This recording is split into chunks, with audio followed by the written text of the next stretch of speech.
આ વિસ્તારના લોકોને મદદ કરવાની વાત કરી. આ વિસ્તારના છેવાડાના માનવી સુધી ગરીબમાં ગરીબ કોળી પટેલ સમાજનો વ્યક્તિ હોય કે આ વિસ્તારના ગરીબમાં ગરીબ વ્યક્તિ હોય તેના સુધી પહોંચવાની જે તમે શરૂઆત કરી છે એ ખૂબ જ અભિનંદનને પાત્ર છે. એ કોળી પટેલ સમાજ ઉંબરગામ પોતાની આગવી કાર્યશૈલી માટે ખૂબ જ જાણીતું છે. આ હોલ થકી સમાજને ખૂબ મજબૂતાઈ મળે અને આ વિસ્તારના લોકોને લાભ થાય એવા પ્રયત્નો આપણા સૌના માર્ગદર્શક એવા કાંતિભાઈએ કર્યું છે. ખાસ કરીને સંધ્યાબેને જે શરૂઆત કરેલી એક પોતાનું એક ફિક્સ ફંડ મૂકીને ગંગા સ્વરૂપ બહેનોને મદદરૂપ થવાની વાત હોય કે તેજસ્વી બાળકોને શૈક્ષણિક કીટ કે અભ્યાસ માટે મદદરૂપ થવાની વાત હોય, હોસ્પિટલ કે અન્ય બીજા પણ સમાજના કાર્યો માટે મદદ કરવાની વાત હોય ત્યારે સંધ્યાબેને જે ફંડ મૂકીને કામગીરી કરી છે એની જેટલી પ્રશંસા કરીએ એટલી ઓછી છે. समाचारों के अंत में आइए एक नजर डालते हैं आज के मुख्य समाचारों पर। हाईवे पर पड़े गड्ढों को लेकर वलसाड तहसील के 45 गांव के सरपंचों ने जिला समाहर्ता को सौंपा आवेदन पत्र।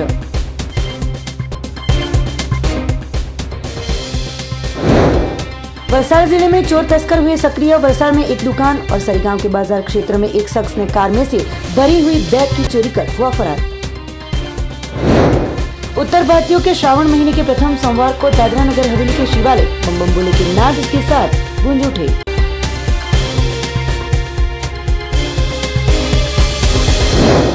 तो ये थे अब तक के दमन न्यूज के समाचार। नए समाचार नई घटनाओं के साथ देखते रहिए दमन न्यूज।